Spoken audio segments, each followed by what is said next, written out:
ഹരിതവിദ്യാലയത്തിലേക്ക് ഏവർക്കും സ്വാഗതം. മണാശ്ശേരി 102 വയസ്സുള്ളൊരു സ്കൂൾ മുത്തശ്ശിയാണ്. 1908 ഒരു കുടിപ്പള്ളിക്കുടമായി തുടങ്ങിയ ഇവിടെ വന്ന് സ്നേഹവാത്സല്യങ്ങൾ ഏറ്റുവാങ്ങിപ്പോയവരെത്രയെന്നോ അവരെല്ലാം ഇപ്പോൾ എവിടെയെന്നോ ഈ മുത്തശ്ശിക്ക് ഓർമ്മയില്ല. ഇപ്പോഴും ഈ മുത്തശ്ശിയുടെ ചിറകിന്റെ തണലിലേറാൻ ചുറുചുറുക്കുള്ള കുട്ടികൾ ഓടിയെത്തുന്നുണ്ട്. ഒരു മുത്തശ്ശി കഥ പോലെ നമുക്ക് കേൾക്കാം ഗവൺമെന്റ് UP സ്കൂൾ മണാശ്ശേരിയുടെ കഥകൾ. നമുക്ക് സ്വാഗതം ചെയ്യാം കോഴിക്കോട് ജില്ലയിലെ ഗവൺമെന്റ് UP സ്കൂൾ മണാശ്ശേരിയെ ഈ വേദിയിലേക്ക്.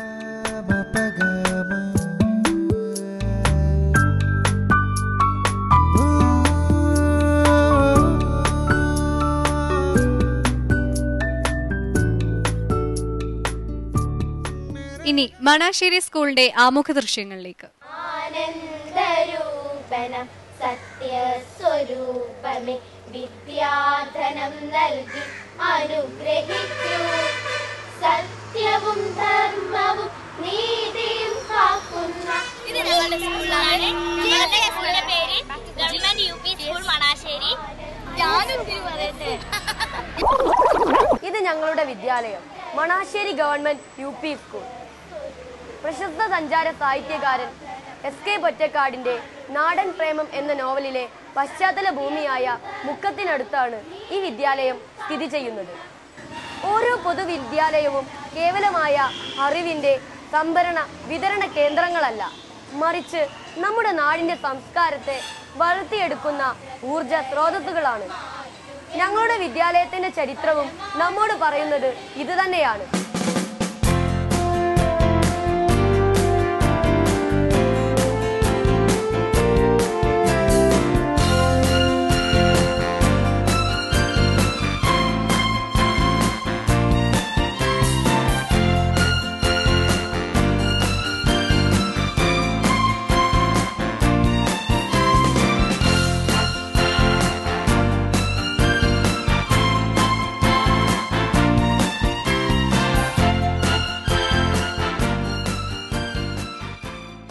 മാം, നിങ്ങൾ ഇന്നിവിടെ അവതരിപ്പിക്കുന്ന മാതൃകാ പ്രവർത്തനങ്ങൾ ഏതൊക്കെയാണ്? ഞങ്ങളിവിടെ നിന്ന് അവതരിപ്പിക്കാൻ പോകുന്ന മാതൃകാ പ്രവർത്തനങ്ങൾ: ഒന്ന്, ശുചിത്വവും പോഷകാഹാരവും, പഠനാനുബന്ധ പ്രവർത്തനങ്ങൾ, വിഭവ സമാഹരണവും അതിന്റെ വിനിയോഗവും. ഇനി സ്കൂൾ പ്രതിനിധികളും ജൂറി അംഗങ്ങളുമായുള്ള ആശയവിനിമയമാണ്. മണാശ്ശേരി സ്കൂള് നിങ്ങളുടെയൊക്കെ ഭാഗ്യമാണ്, അഭിമാനമാണ്, ഞങ്ങളുടെയൊക്കെ അസൂയയുമാണ് അല്ലേ? ഗൗരിദാസ് നായർ സാർ പറയായിരുന്നു സ്കൂളിലേക്ക് തിരിച്ചു പോകാൻ തോന്നുന്നുവെന്ന്. നിങ്ങളൊക്കെ പഠിച്ച കാലത്തെ അപേക്ഷിച്ചിട്ട് എന്ത് വ്യത്യാസമാണ് സ്കൂളുകൾക്ക് അല്ലേ? അതുകൊണ്ട് നിങ്ങളോടൊക്കെ വാസ്തവത്തിൽ അസൂയുണ്ട്. പിന്നെ ഒരുപാട് പ്രവർത്തനങ്ങളുണ്ടല്ലോ അവിടെ. നിങ്ങളെല്ലാവരും ഇതിനകത്തെല്ലാം പങ്കെടുക്കുന്നുണ്ടോ? ആണോ? ഒരുപാട് ക്ലബ്ബുകളുണ്ട് അല്ലേ? അത് എനിക്കൊരു ആശയവിനിമയ ശേഷി വർദ്ധിപ്പിക്കാനായിട്ട് ഒരു നിമിഷപ്രസംഗം കാണുന്നു. ആരാണ് നിമിഷപ്രസംഗത്തിലെ മിടുക്കി? നിരഞ്ജനയാണോ? ആണോ? എന്താ ഹരിത വിദ്യാലയത്തിനെ പറ്റി ഒരു നിമിഷപ്രസംഗം നടത്തിയേ, കേൾക്കട്ടെ. ഹരിത വിദ്യാലയം എന്ന റിയാലിറ്റി ഷോ സ്കൂളുകളുടെ പുതുമയും വൈവിധ്യവുമെല്ലാം ജനങ്ങൾക്ക് മുന്നിൽ തുറന്നു കാട്ടാനായി ഉണ്ടാക്കിയിരിക്കുന്ന ഒരു റിയാലിറ്റി ഷോ ആണ്. ഈ റിയാലിറ്റി ഷോയിലൂടെ നമ്മുടെ സ്കൂളിൽ നിന്നും ഒതുങ്ങി നിൽക്കാതെ മറ്റു സ്കൂളുകളിൽ നടക്കുന്ന പ്രവർത്തനങ്ങൾ കാണാനും നമ്മുടെ സ്കൂളിൽ ഇല്ലാത്ത പ്രവർത്തനങ്ങൾ ഞങ്ങളുടെ സ്കൂളിൽ ഉൾപ്പെടുത്താനും ഞങ്ങൾക്ക് സാധിക്കും. വളരെ നല്ല മെഡിക്ക് വളരെ പ്രധാനപ്പെട്ട പോയിന്റ് പറഞ്ഞു. ആങ്കറിന് വേണ്ടി അവിടെ 2 പെൺകുട്ടികൾ കടിപിടി കൂടിയപ്പോൾ ആൺകുട്ടി അതും കൊണ്ട് കൂടി പോയി അല്ലേ? നിങ്ങളുടെ പഠന പ്രവർത്തനങ്ങളിൽ സൗരോത്സവം കണ്ടു. എന്താ ചെയ്തത് സൗരോത്സവത്തിന്? സൗരോത്സവത്തിന്റെ ഭാഗമായി ഞങ്ങൾ ചെയ്തത് ഒന്ന് സൗരദർശിനി നിർമ്മാണമാണ്. വലയ സൂര്യഗ്രഹണം കഴിഞ്ഞ വർഷം ജനുവരി 15 നടന്നു. എന്താ നീ വലയ സൂര്യഗ്രഹണം എന്ന് വെച്ചാല് എന്താ അതിന്റെ സവിശേഷത? അത് പോട്ടെ. എന്നിട്ട് എന്ത് ചെയ്തു? ഞങ്ങള് സൗരദർശിനി ഉണ്ടാക്കി. ബോളിന്റെ മുകളിൽ സൂര്യദർശിനി എന്ന് പറഞ്ഞാൽ പോരെ, സൗരദർശിനി എന്ന് പറയണം? എനിക്കറിയില്ല. ഞങ്ങള് കൊടുത്തൊരു പുതുമയുള്ള പേരാണ്. അങ്ങനെ പുതിയ വാക്കുകൾ സൃഷ്ടിക്കുകയാണ്. കൊള്ളാം. എന്നിട്ട് അത് വെച്ചിട്ട് സൂര്യനെ നോക്കിയോ? സൂര്യനെ നോക്കുകയല്ല ചെയ്തത്. സൂര്യന്റെ പ്രതിബിംബം സൗരദർശിനിയിൽ ഒരു ബോളും ഒരു കപ്പുമാണ് അതിനാവശ്യം. ഇങ്ങനെ പിടിക്കും. അപ്പൊ ബോളിന്റെ ഒരു ഭാഗത്ത് ഞങ്ങളൊരു കണ്ണാടി വെച്ചു. ലംബം എന്ന് പറയാൻ വായിക്ക് ലംബമായിട്ട് പിടിക്കുക. അത് തന്നെ. ഒരു സമതല ദർപ്പണം വെച്ചിട്ടുണ്ട്. അപ്പൊ അതില് തട്ടി സൂര്യന്റെ ലൈറ്റ് ഞങ്ങള് ചുമരില് കൊള്ളാം, നല്ല കാര്യം. ഈ ടീച്ചറെ എത്ര ആളായിട്ട് കാണുന്നുണ്ട്? ദേവി ടീച്ചർ എത്ര ആളായിട്ട് അറിയാം? 1 തൊട്ടേ അറിയാം. മോളിപ്പോ 4 അല്ലേ? 4 കൊല്ലമായിട്ട് അറിയാം. ഈ 4 കൊല്ലം കൊണ്ട് എന്തെങ്കിലും വ്യത്യാസം വന്നിട്ടുണ്ടോ ടീച്ചറിൽ? ടീച്ചറുടെ നടപ്പിലും മട്ടിലും വർത്തമാനത്തിലും നിങ്ങളോടുള്ള പെരുമാറ്റത്തിലും ഒക്കെ എന്തെങ്കിലും വ്യത്യാസം കണ്ടിട്ടുണ്ടോ? നിരഞ്ജനയ്ക്ക് എന്തോ തോന്നിയിട്ടുണ്ട്. നിരഞ്ജന പറയും, ടീച്ചറുടെ കാര്യത്തിൽ എന്തെങ്കിലും വ്യത്യാസം? സാർ, ഞങ്ങൾക്ക് ടീച്ചർ ക്ലാസ് എടുക്കാനില്ല. പക്ഷെ മറ്റു സമയങ്ങളിൽ ഞങ്ങൾക്ക് ടീച്ചറെ കാണുമ്പോൾ ടീച്ചർ ഞങ്ങളോട് വളരെ സ്നേഹത്തിലാണ് പെരുമാറുന്നത്. പണ്ടും അങ്ങനെയാണ്. അടുത്ത കാലത്താണോ സ്നേഹം കൂടിയത്? എന്നും ടീച്ചർ ഞങ്ങളോട് അങ്ങനെ തന്നെയാണ് പെരുമാറിയിട്ടുള്ളത്.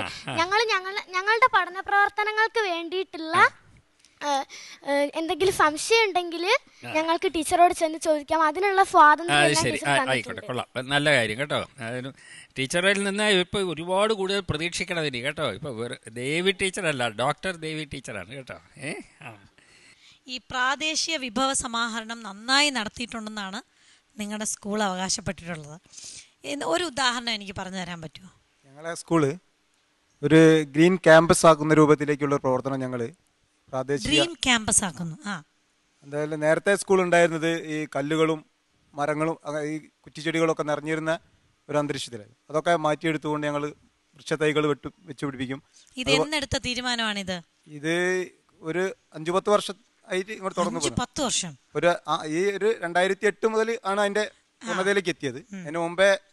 അപ്പൊ ഈ 2008 മുതൽ ഈ ഡ്രീം ക്യാമ്പസ് ആക്കാൻ വേണ്ടി എന്തൊക്കെ വിഭവ സമാഹരണങ്ങളാണ് നടത്തിയത്? ഒന്നാമത് അതിന് വേണ്ട വിഭവങ്ങൾ, കാരണം കോമ്പൗണ്ട് വാളുകൾ കെട്ടുന്നതിന് അതുപോലെ തന്നെ മരങ്ങൾക്ക് തറ കെട്ടി സംരക്ഷിക്കുന്ന രൂപത്തിലേക്കും സിമെന്റുകളും അതുപോലെ മറ്റുള്ള അങ്ങനത്തെ മെറ്റീരിയൽസ് അതൊക്കെ തന്നെ ഞങ്ങൾ പുറത്തുള്ള ആളുകളെ സമീപിച്ചുകൊണ്ട് അതിനുവേണ്ടി.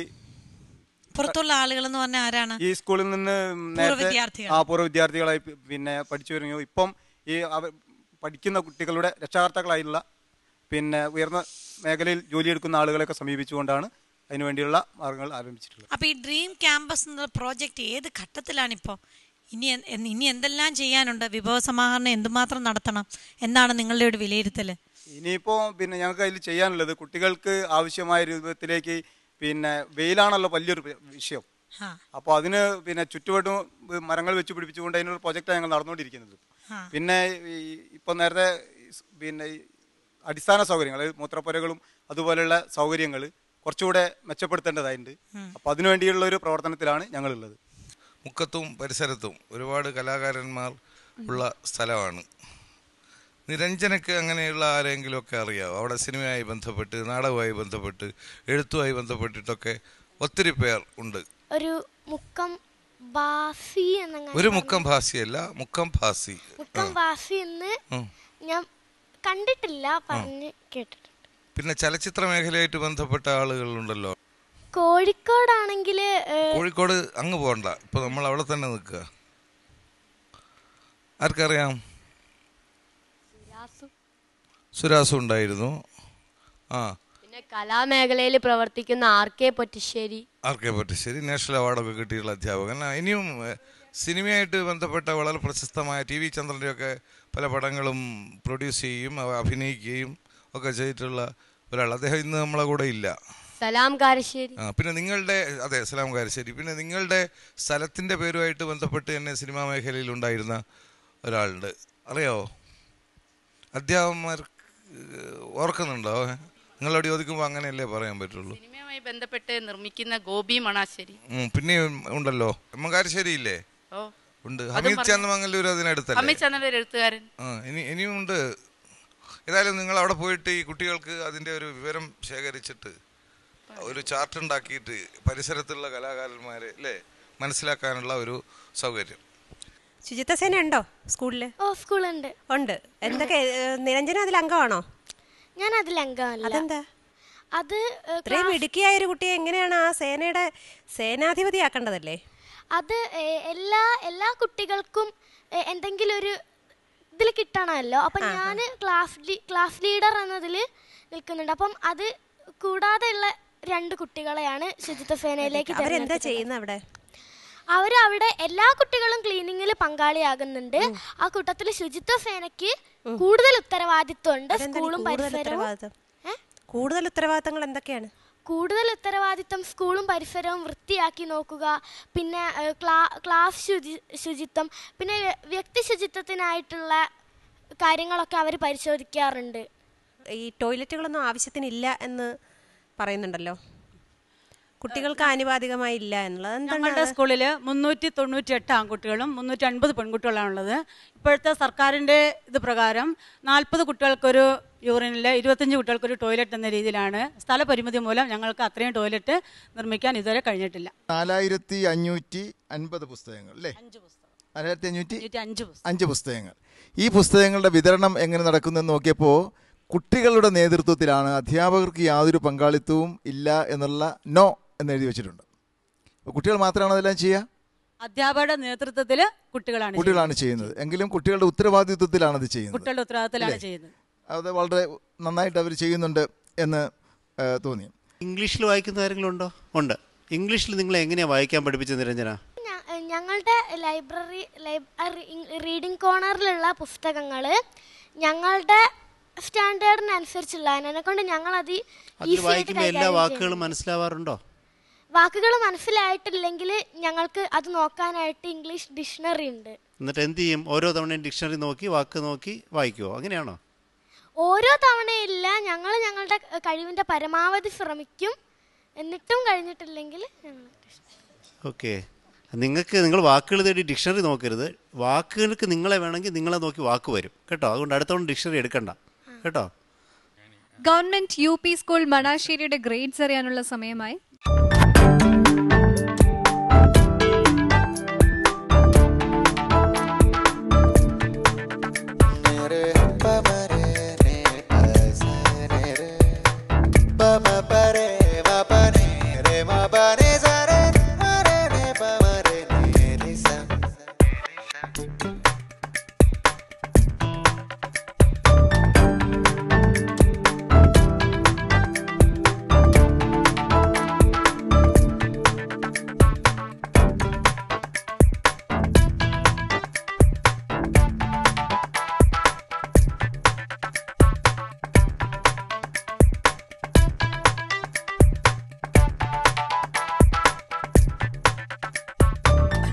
ഗവൺമെന്റ് UP സ്കൂൾ മണാശ്ശേരിക്ക് ജഡ്ജസ് നൽകിയിരിക്കുന്ന സ്കോർ 88.2 out of 100.